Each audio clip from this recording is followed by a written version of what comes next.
YouTube channel එකක් පටන් ගන්න ඉන්න අයට YouTube ගැන බේසික්ම දේවල් කතා කරන තමයි මේ වීඩියෝ එක කරන්නේ. මේ වීඩියෝ එකේදී අපි කතා කරන්න බලාපොරොත්තු වෙනවා channel එකක් පටන් ගන්න අවශ්‍ය basic equipment මොනවද?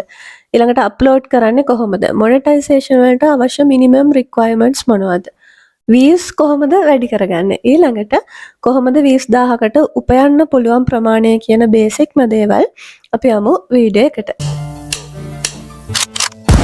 අයිබෝවන් අපි මුලින්ම කතා කරන්න යන්නේ YouTube channel එකක් හදන්න ඕන equipment මොනවද කියලා.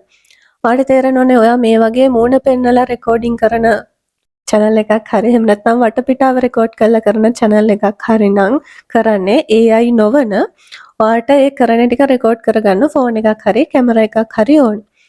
කැමරා එකක් නැත්නම් දුක් වෙන්න එපා. ෆෝන් එකේ quality එක අඩු නම් දුක් වෙන්න එපා. ඒවා quality එක වැඩි කරගන්න පුළුවන් විදි මම පොඩ්ඩක් ඉස්සරහට කියාගෙන යන්නම්.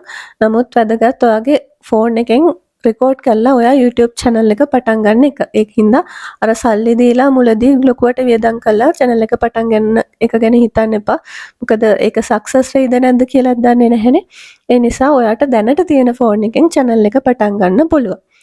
ඒ ෆෝන් එකේ මයික් එක එච්චර හොඳ නැත්නම් ඔයාට පොඩි මයික් එකක් ගන්න පුළුවන්. රුපියල් 3500ට 5000ට වගේ පොඩි මයික් තියෙනවා මේ මම පාවිච්චි කරන විදිහේ. ඉතින් එහෙම අමතර මයික් එකක් ඔයාට ගන්න හැකියාව තියෙනවා. ඊළඟට ලයිටිං. මම කියවනේ අර අඩු quality ෆෝන් එකකින් quality වැඩි කරගන්නේ කොහොමද කියලා මම කියන්නම් කියලා. ඒ වගේ අඩු quality ෆෝන් එකකින් කරන්නේ ලයිටිං කියන දේ හරිම වැදගත්. ඉතින් ඒකටත් ඔයා ලයිට් ගන්න equipment ගන්න ගොඩාක් මහන්සි වෙන්න ඕනේ නැහැ. ඔයාට පුළුවන් එලි මහනක හරි ගෙදර හොඳ ලයිට් එක තියෙන තැන එක ඒ කියන්නේ channel එකක් වගේ ළඟ රෙකෝඩ් කරගෙන යන්න. මම රෙකෝඩ් කරන්නේත් එච්චර හොඳ මේ equipment එකකින් නෙමෙයි මගේ ෆෝන් එකත් එච්චර හොඳ නැහැ. ඒ නිසා මම ගොඩාක් ලයිටින් පැත්ත ගැන හිතනවා. මෙතන එක ලයිට් එකක් උඩ හයි කරලා තියෙනවා. මෙතන තව ලයිට් එකක් සෙට් කරලා තියෙනවා අංශක 45ක කෝණයකින්. ඊළඟට දෙපැත්තේ ලයිට් දෙකක් තියෙනවා. බෑග්ග්‍රවුන්ඩ් එක ඩෙකොරේට් කරන තව පොඩි ලයිට්ස් ටිකක් දාලා තියෙනවා. ඔයා මෙහෙම මූණ පේන වීඩියෝස් නම් ඊළඟට හදන්න යන්නේ. ඒකට ඕනේ ට්‍රයිපෝඩ් එකක්. ඔයාට කොතනක හරි සෙට් කරලා කරන්න අමාරුයි නම් එලි මහන කරනවා නම් ඒකට ට්‍රයිපෝඩ් එකක් ඕනේ. ඒ වගේම මගෙන් ගොඩක් යුනිවර්සිටි එකේ ලෙක්චරර්ස්ලා හැම අහනවා දන්න දේවල් කියලා දෙන්න එඩියුකේෂනල් වීඩියෝස් කරන්න පුළුවන්ද කියලා. එහෙම කරනවා නම් ඔය වයිට් බෝඩ් එකක හරි කරනවා නම් නැත්නම් මේස් එක කොලයක් දාලා වගේ කරනවා නම් ඒකට අර ෆෝන් එක මෙහෙම සෙට් කරන්න එපා. උඩින් පේන විදියට. අන්න ඒකට අවශ්‍ය විදිය ට්‍රයිපෝඩ් එකක් ගන්න පුළුවන්. ට්‍රයිපෝඩ් වර්ග ගොඩක් තියෙනවා. ඔයාලට කඩේකට ගියාම තේරෙයි. සාමාන්‍යයෙන් රුපියල් 6000ට 10000ට ඔය රේන්ජ් එකෙන් පොඩි ට්‍රයිපෝඩ් එකක් ගන්න පුළුවන්කම තියෙනවා. ඔය ඔක්කොම කරාට පස්සේ ඔයා චුට්ටක් මේ වීඩියෝ එක එඩිට් කරන්න එපා. ඒ කියන්නේ අපිට වරදින තැන් තියෙනවා. මුලදී වීඩියෝස් කරද්දි කොහොමත් අර කතා කරගෙන යද්දි ගෑවෙන තැන් තියෙනවා. අමතක වෙන තැන් තියෙනවා. ඉතින් ඒ ටික අර ස්ප්ලිට් කරලා හරි එඩිට් කරන්න ඕන කලර් ග්‍රේඩින් කරේ නැත. ඒ ටික කරන්න පුළුවන් softwares තමයි CapCut, InShot ඒවෙන් free edit කරන්න පුළුවන්. තව මම ළඟදී edit කරන්න ගත්තා DaVinci Resolve වලින්. ඒක ටිකක් අර cinematic mode එකේ videos එහෙම edit කරගන්න පුළුවන්කම තියෙනවා. ටිකක් advanced හැබැයි ඒකත් free. paid version එක ගන්නවා නම් ඔයාලට Adobe Premiere Pro වගේ ගන්නත් පුළුවන්කම තියෙනවා. දෙවෙනියට අපි කතා කරමු videos upload කරන්නේ කොහොමද කියලා. videos upload කරද්දී thumbnail එකක් ඕනේ. thumbnail එකක් අනිවාර්ය නැහැ. නමුත් ඔයාලා දන්නවා YouTube channel වල ඔයාලා වීඩියෝ බලනවානේ හැමෝම වගේ thumbnail එකක් දානවා. ඉතින් මේක ලේසියෙන්ම හදාගන්න පුළුවන් විදිය තමයි Canva එකේ හදන්න පුළුවන්. Photoshop දන්න කෙනෙක් නම් Photoshop එකේ හදන්න පුළුවන්. thumbnail එක ගොඩක් හොඳට attractive විදියට හදන්න පුළුවන් නම් හොඳයි. මොකද අර මිනිස්සු පිට කවරෙන් තමයි පොත මනින්නේ. එතකොට thumbnail එක ලස්සනට තිබ්බොත් තමයි ඔයාගේ වීඩියෝ එක ක්ලික් කරලා බලන්නේ මොකද්ද මේකේ තියෙන්නේ කියලා. ඒකට සිංහල අකුරු දානවා නම් මුල් කාලේ ඔයා Canva එකෙන් දැම්මට කමක් නැහැ. ඊට පස්සේ වෙන වෙබ්සයිට්ස් තියෙනවා. ඔයාට සිංහල අකුරු ජෙනරේට් කරන්න පුළුවන්. හැබැයි එහෙම වුණාට අකුරු දාද්දි අර thumbnail එක පිරෙන්න අකුරු දාන්න යන්න එපා. මිනිස්සු ආස නැහැ අර අකුරු පිරিলা තියෙනවට අපි කොච්චර ඇඩ්වාන්ස් දෙයක් කතා කරත් මමත් මුල් කාලේ ටිකක් ඒක පැහැදිලි වෙන්න thumbnail එක දාන්න ආසාව තිබුණා. හැබැයි මිනිස්සු එහෙම ඒවා බලන්නේ නැහැ. ඒකින්ද ඇතුලේ තියෙන දේ වචනෙන් දෙකෙන් එක්ස්ප්ලেইন වෙන විදියට නැත්නම් අකුරු නැතත් කමන්නේ. හොඳ quality image එකක් දාන්න ඔයාගේ ඇතුලේ තියෙන දේ එක්ස්ප්ලেইন වෙන විදියට thumbnail එකට. එතනින් පස්සේ ටයිටල් එක වැදගත්. ටයිටල් එක තම්බ්නේල් එකේ දාපු වචන ටිකම වෙන්න ඕනේ නැහැ. ඔයාගේ ඇතුලේ තියෙන දේ පැහැදිලි වෙන විදිහේ අර කීවර්ඩ්ස් සහිතව ඔයාට ටයිටල් එකක් දාන්න පුළුවන්. ඩිස්ක්‍රිප්ෂන් එකක් දානවා නම් ඒව දාන්න පුළුවන්. ඊට පස්සේ කීවර්ඩ්ස් ඔයාට ඇඩ් කරන්න පුළුවන්. වීඩියෝ එක මිනිස්සු අතරට යන්න කීවර්ඩ්ස් වලින්නේ. ඒක ජෙනරේට් කරන්න පුළුවන් වෙබ්සයිට්ස් තියෙනවා රැපිඩ් ටැග්ස් සහ ඒ වගේ ගොඩාක් ඒවා තියෙනවා. ඔයාට Google කරාම හම්බ වෙයි. කොහොමද කීවර්ඩ් ජෙනරේටර් කියලා Google කරලා බලන්න.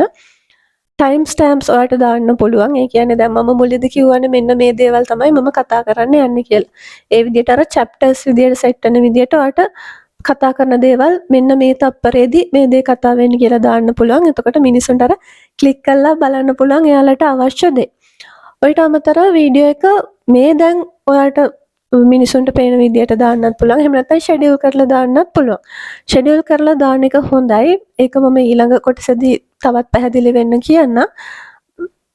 වැඩිපුරම වෙන්නේ අර ෂෙඩියුල් කරලා දැම්මම YouTube ඇල්ගොරිතම් එක එයාලා බලනවා මේ වීඩියෝ එකේ කන්ටෙන්ට් එක මොකක්ද, ඒක අපි මොන වගේ කට්ටියකටද පෙන්වන්න ඕන කියලා.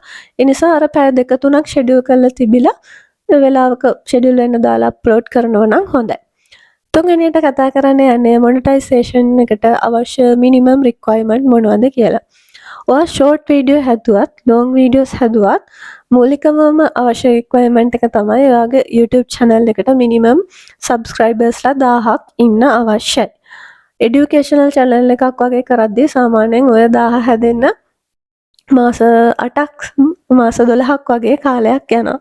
ෂෝට් channel එකකට සමහරට ඊට වඩා ඉක්මනට, ඒ කියන්නේ ෂෝට් නෙමෙයි එන්ටර්ටේනින් channel එකකට ඊට වඩා ඉක්මනට කුකින් channel එකකට වඩා ඊට ඉක්මනට සබ්ස්ක්‍රයිබර්ස්ලා 1000ක් ගන්න පුළුවන්කම තියෙනවා. ඒ සබ්ස්ක්‍රයිබර්ස්ලා 1000 කතා කරාට පස්සේ මිනිමම් රික්වයර්මන්ට් කතා කරාට පස්සේ මම වෙන් කියන්නම් ෂෝට් වීඩියෝ channel එකකට සහ ලොන්ග් වීඩියෝ channel එකකට ඊළඟට අවශ්‍ය minimum requirement. Long video channel එකකට නම් ඔයා වීඩියෝස් දාන්නේ ඔයාට පහුගිය මාස 12 ඇතුළත තියෙන්න ඕන watch hours 4000ක් complete වෙලා. ඒ කියන්නේ මිනිස්සු ඔයාගේ වීඩියෝස් watch hours 4000ක් බලලා තියෙන්න ඕන. මේක පටල ගන්න එපා. ඒ කියන්නේ ජනවාරි 1 වෙනිදා ඉඳන් දෙසැම්බර් 31 වෙනිදා වගේ නෙමෙයි. පහුගිය මාස 12 ඇතුළත බැලුවොත් ඕනම කාලයක පහුගිය මාස 12 ඇතුළත බැලුවොත් ඔයාගේ watch hours 4000ක් complete වෙලා තියෙන්න ඕන.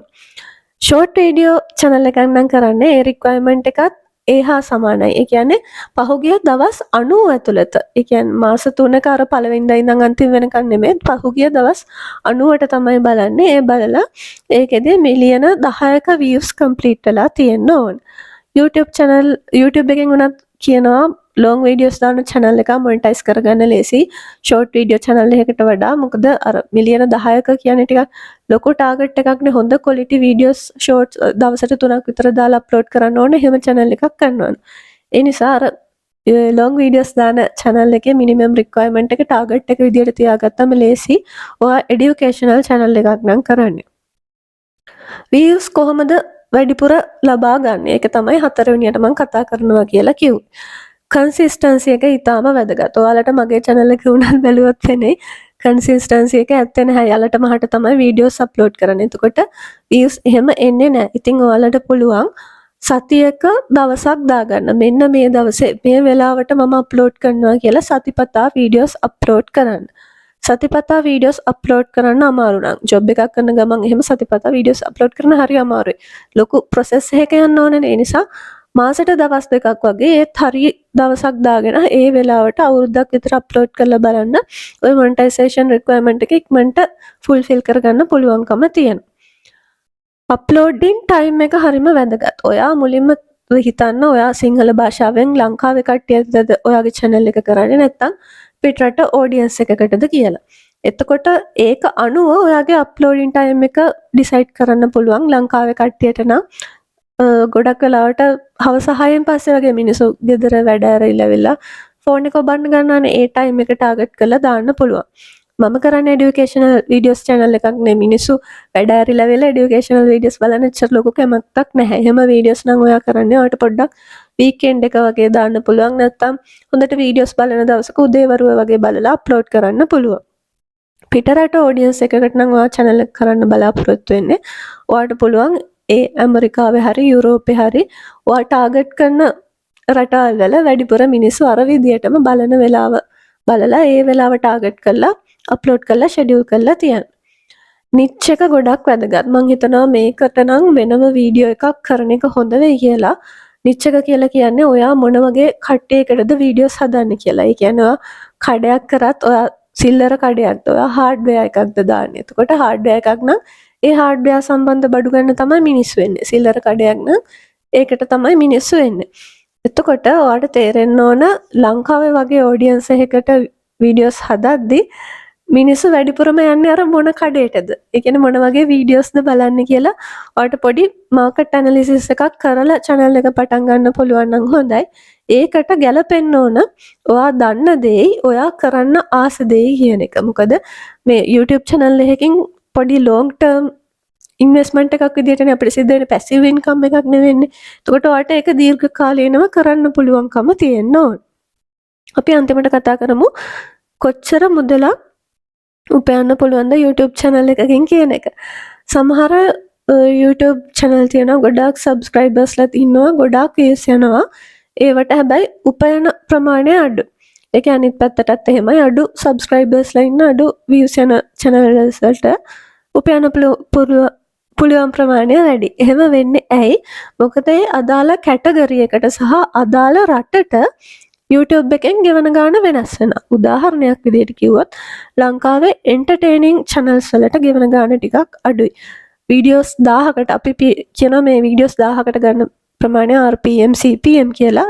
ඒ වගේ එකකට $720ත් $780ත් වගේ ගාණක් තමයි ගෙවන්නේ.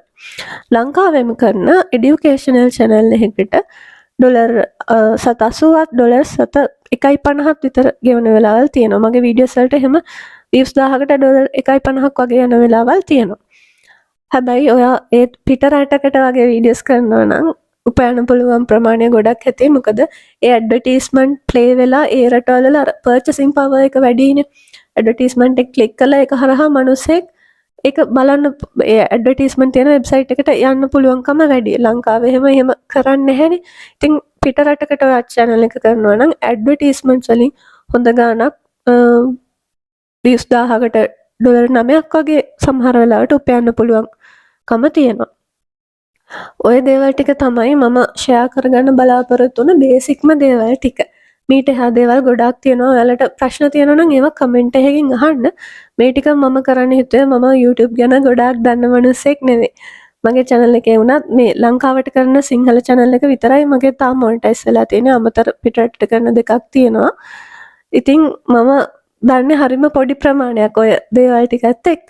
හැබැයි අර එළියට ගියාම අහන වෙලාවල් තියෙනවා යුනිවර්සිටි එකේ ලෙක්චරර්ස් ළමා මම දන්න දේවල් මං ෂෙයා කරගන්න කැමති ලංකාවේ කට්ටියත් එක්ක ඒ නොලෙජ් එකත් එක්ක උදව් කරන්න පුළුවන්ද කියලා අහන වෙලාවල් තියෙනවා. වෙන වෙනම එක එක්කෙනාට උදව් කරන්න තරම් දැන් වෙලාව නැහැ. ඒ නිසා තමයි මේ වීඩියෝ එක හදලා හැමෝටම තේරෙන විදියට අප්ලෝඩ් කරන්න හිතුවේ.